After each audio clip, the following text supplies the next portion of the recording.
Hi guys, welcome back, and today I have an interactive advanced concept 8 called Instant Ice.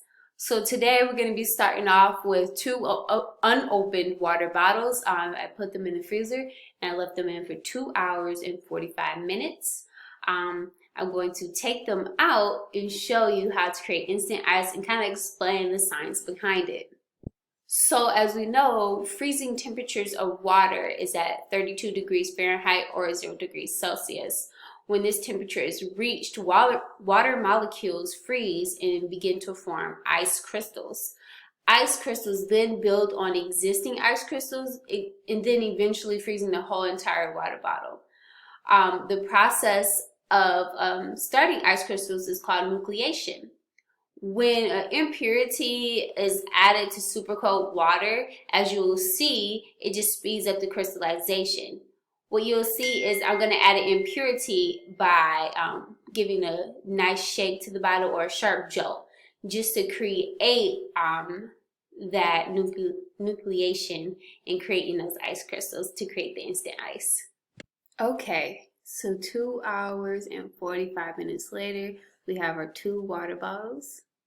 So for the first one, I'm just gonna give it a sharp poke.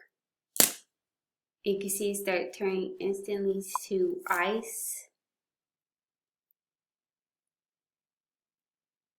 And I'll do the same for the second one.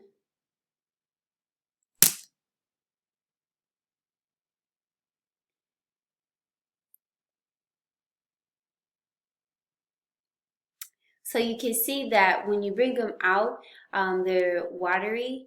And it's still that way because you need to kickstart the nucleation process with the sharp jolt. And then the impurities added by like the water bottle and the jolt to super cold water, it just speeds up the crystallization. I also seen that you could make slushy out of it. I just wanted to see if I could do that. I'm not sure if this is gonna work. No, it didn't work. But you can potentially do the same thing and create slush on top of ice. I'll probably revisit this to try to do that again. Thank you for tuning in. Bye.